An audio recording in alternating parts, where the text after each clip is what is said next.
Some missing person cases are solved within hours, others take weeks, a few remain open for decades. But there are rare cases that continue to confuse everyone involved, not because the victim was never found, but because what happened afterward made even less sense than the disappearance itself.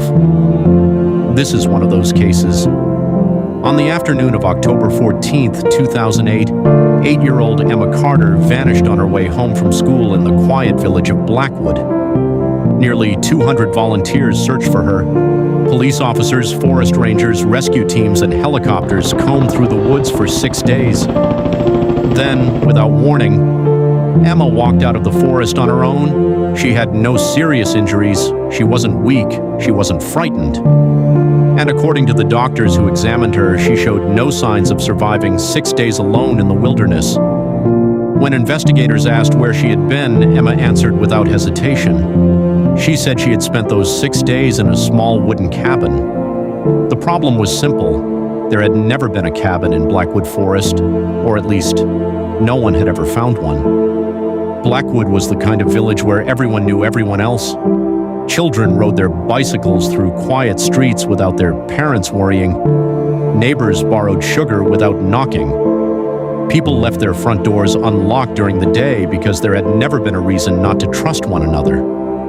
Beyond the last row of houses stood Blackwood Forest. To visitors, it looked peaceful. Tall pine trees stretched toward the sky, while narrow walking paths wound through the woods. Families often visited during weekends to picnic or collect mushrooms after the rainy season. Parents gave their children only one rule: never leave the marked trail. Emma Carter had heard that rule countless times. She was 8 years old, quiet, curious. She loved drawing more than anything else. Most evenings, she sat near the living room window with colored pencils scattered across the table, filling page after page with birds, flowers, old trees, and little wooden houses she imagined while reading storybooks. Her parents often joked that one day she would become an artist. On Tuesday morning, October 14th, nothing seemed unusual. Emma ate breakfast before school, hugged her mother goodbye, and left the house carrying her faded green backpack. Her father had already gone to work. It was an ordinary morning, the kind people forget because nothing appears important at the time. School ended shortly after 3 o'clock that afternoon. Emma packed her books, waved goodbye to her best friend Sophie, and began the familiar walk home. The route took less than 15 minutes. She crossed Oak Street, passed the village bakery, and followed the narrow footpath that ran beside the edge of Blackwood Forest. Several students remembered seeing her that afternoon. A shop owner recalled watching her stop briefly to look at a stray cat sitting near the roadside. Another witness remembered seeing her adjusting the straps of her backpack before continuing toward home. After that, no one could say with certainty what happened. When Emma failed to return home, her mother assumed she had stopped to play with friends. An hour passed, then another. Phone calls were made to classmates, neighbors checked nearby streets. By sunset, worry had turned into panic. The police received the missing person report just before 7 that evening. Search teams entered Blackwood Forest carrying flashlights and radios. They expected to find a frightened child waiting to be rescued. Instead, they found nothing. The dogs picked up Emma's scent near the entrance to the forest. They followed it for several hundred meters. Then, almost at the same spot, every dog reacted the same way. The trail simply ended. Handlers tried again from different directions. The result never changed. It was as though Emma had walked into the forest and then disappeared. Investigators believed recent rain had affected the scent. It was a reasonable explanation, but it didn't explain why no footprints, clothing, or personal belongings were ever found. By the second day, volunteers from neighboring towns had joined the search. The forest echoed with people calling Emma's name. Every hour that passed made the silence feel heavier. Back at the Carter home, Emma's mother refused to leave the living room. She kept glancing toward the front door, convinced that at any moment she would hear her daughter's footsteps. Late that afternoon, Emma's teacher arrived carrying a folder. Inside were dozens of Emma's drawings that had been left behind in the classroom. Most showed exactly what everyone expected: flowers, birds, trees. Then one drawing caught everyone's attention. It showed a small wooden cabin hidden among tall pine trees. Smoke drifted from its chimney. A wooden swing hung from the branch of a nearby oak tree. Standing in front of the cabin was an elderly woman with white hair. On the back of the page, written in Emma's careful handwriting, was a single sentence. She said, "I can come back whenever I want." Emma's mother stared at the words. She couldn't remember Emma ever talking about a cabin. Her teacher couldn't remember asking the class to draw one. The picture was quietly placed back inside the folder. At the time, no one imagined it had anything to do with Emma's disappearance. They were wrong. The search entered its third day with no new leads. By then, nearly every path through Blackwood Forest had been searched more than once. Volunteers walked in long lines between the trees, carefully checking every ditch, every abandoned shed, and every stream. The longer the search continued, the more unusual the case became. Children who got lost usually left something behind: a footprint, a jacket, a broken branch. Emma had left nothing. It was as if she had simply stopped existing the moment she entered the forest. As investigators reviewed every phone call they had received, one report caught their attention. An elderly farmer claimed he had seen a young girl walking toward the forest on the afternoon Emma disappeared. What stood out wasn't the girl, it was her expression. According to the farmer, she didn't look frightened or confused. She looked calm, almost as if she was following someone. Police searched the area he described, hoping to find another clue. Once again, they found nothing. The investigation seemed to return to the same place every time. No matter which direction detectives followed, every lead simply ended. By the fifth day, many volunteers had begun losing hope. Emma's parents, however, refused to believe their daughter was gone. Her father continued joining every search team that entered the forest.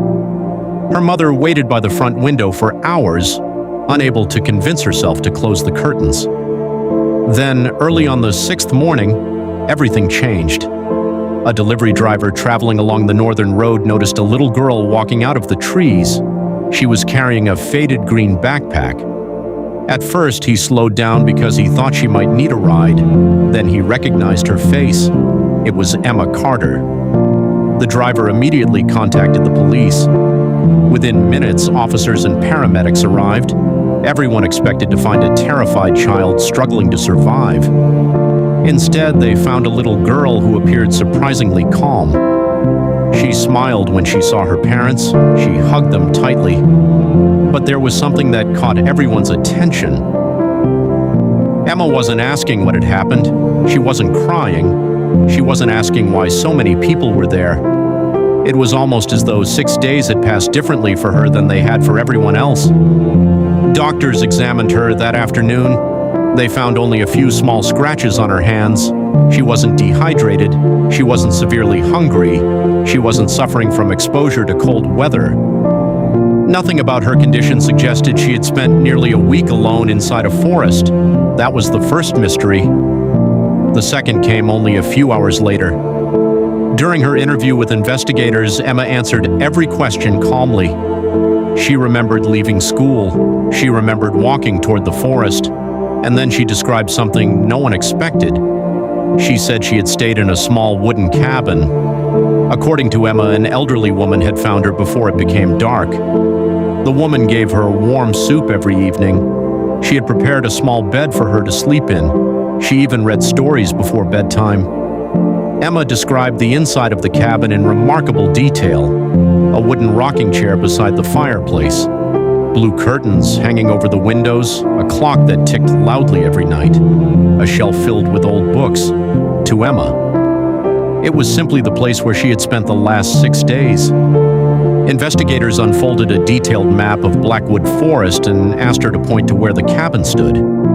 Without hesitation, Emma placed her finger on a location deep inside the forest.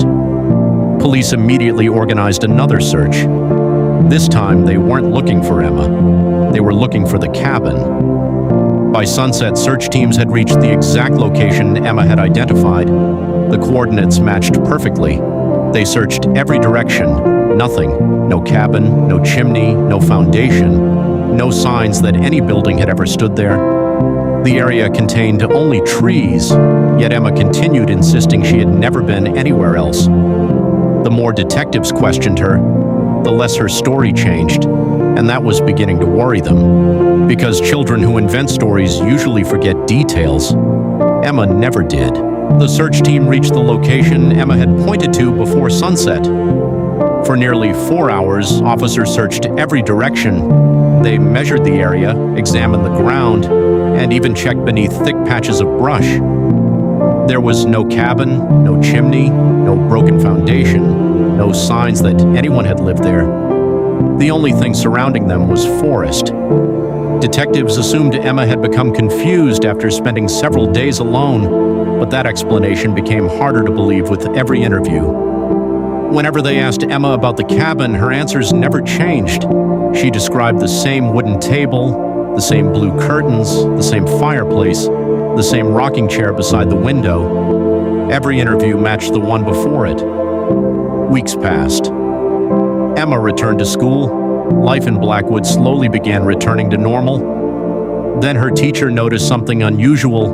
Whenever the class was asked to draw anything they wanted, Emma drew the same cabin every single time. Sometimes it was covered in rain, sometimes surrounded by snow, sometimes under a bright afternoon sky. But the cabin never changed. Neither did the old woman standing near the front door. When asked why she kept drawing the same place, Emma simply replied that she didn't want to forget it. Her parents hoped the memories would eventually disappear. Instead, they became stronger. Emma began waking at exactly 3:17 every morning. She wasn't screaming, she wasn't crying.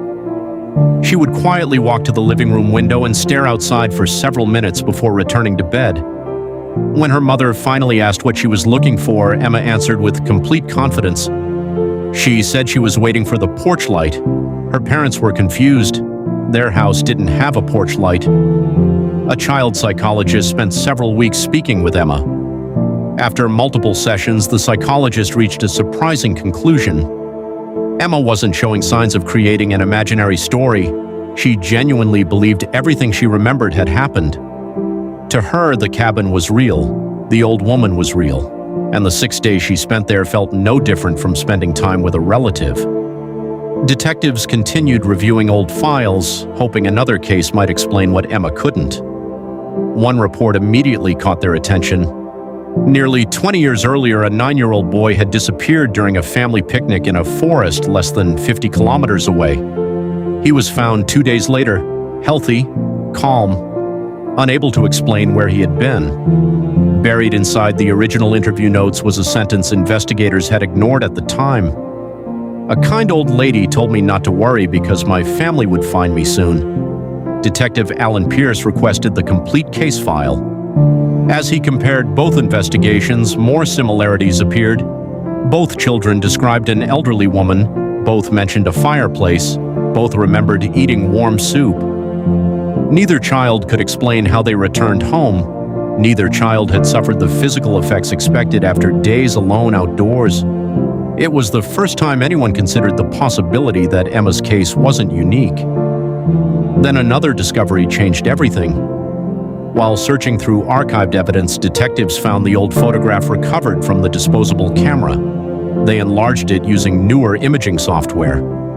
The picture was still blurred, but one detail became clearer than before: a wooden swing. It looked almost identical to the one Emma had drawn dozens of times. For the first time, investigators couldn't dismiss the drawing as a child's imagination.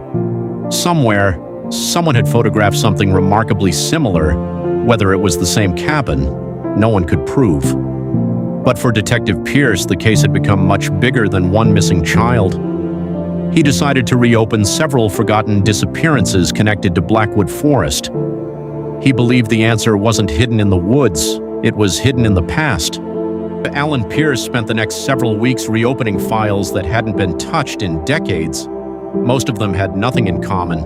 Different years, different families, different circumstances. Then he noticed a pattern. 3 children who had disappeared and later been found alive had all described an elderly woman.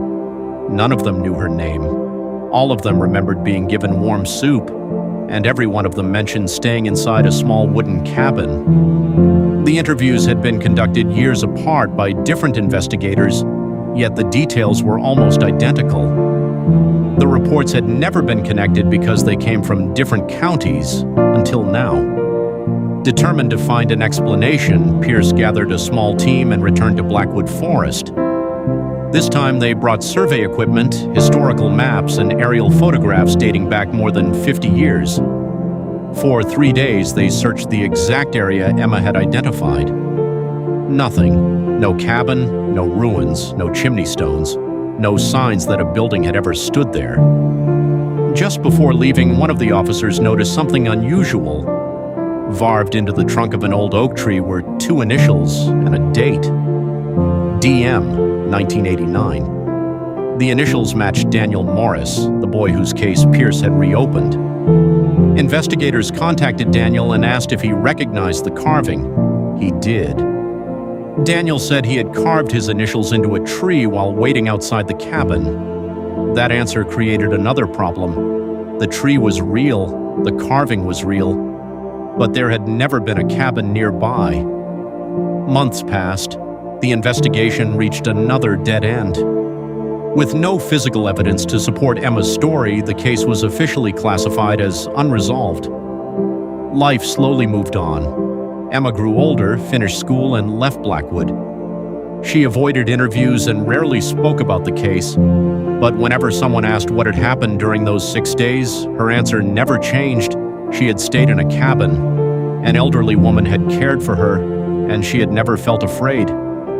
Years later, after Detective Pierce retired, he gave one final interview about the case. When asked what he believed had happened, he paused for a long moment before answering. He admitted that he had spent years looking for proof that Emma was mistaken. Instead, he found several children who had described the same place without ever knowing one another.